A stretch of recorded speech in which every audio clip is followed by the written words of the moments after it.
Trong video này mình sẽ update những gì mình làm trong vòng 2 tháng rưỡi.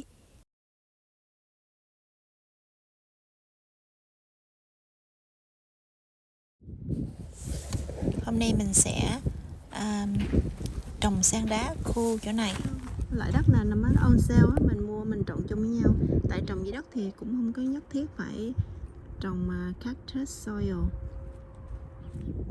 Mình dùng khô chỗ này để mình ươm cành với lại lá thôi. Mình thả lá vô đây với lại mấy cái cuttings. Tại chỗ này nó cạn đó cả nhà. Có 1,5 inch, bề sau có 1,5 inch thôi.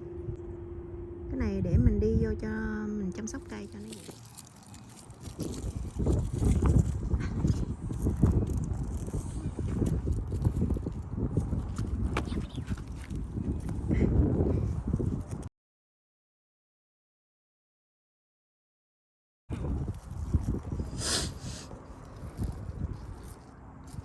This one doesn't go down. Oh gosh, you could see my feet.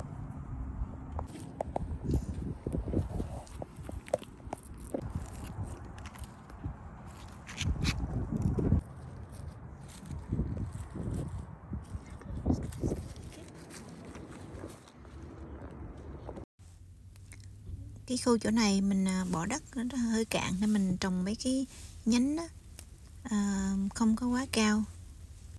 Thân cây vừa đủ để mà mình cắm xuống dưới đất. Hiện giờ là tháng 9 thì là thời gian tốt nhất để mà mình nhân giống các loại Ionium.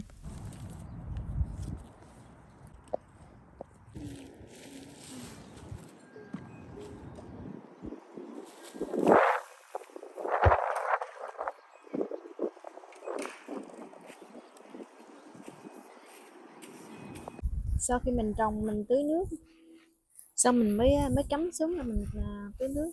Mình không muốn tưới nước thì vẫn được, đợi khi nào cây có rễ đã tưới.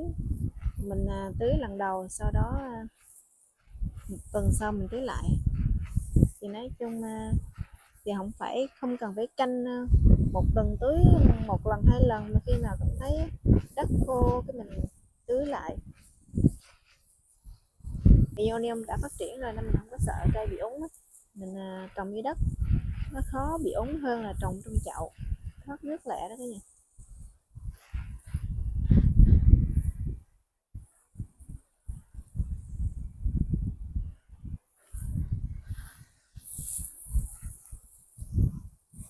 Giờ là nửa tháng 9 cả nhà, khoảng 11 tháng 12 mà mùa đông mình sẽ update Ionium của mình trồng được một nửa, còn một nửa khác mình phải tìm chỗ thêm để trồng. Sau cây lớn bắt đầu mình sẽ đem vô trong chậu trở lại cả nhà. Rồi mình nhân giống những cây khác xuống tiếp. Thì chỗ này là chỉ mình để nhân giống thôi. Một số mình đậy lại thì mình sợ mèo nó bươi á, với lại sóc nữa.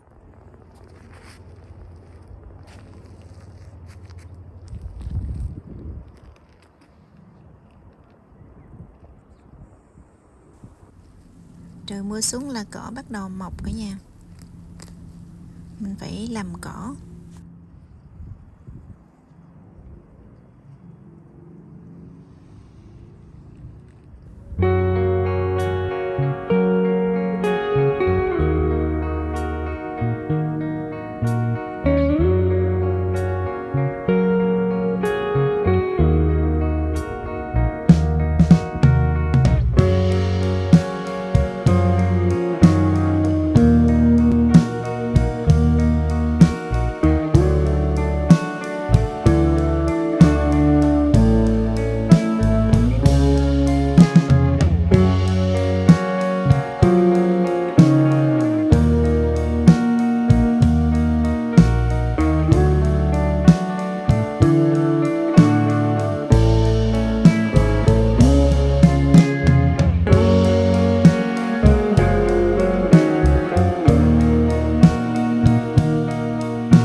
Thank you for watching and see you in my next videos. Happy New Year, everyone.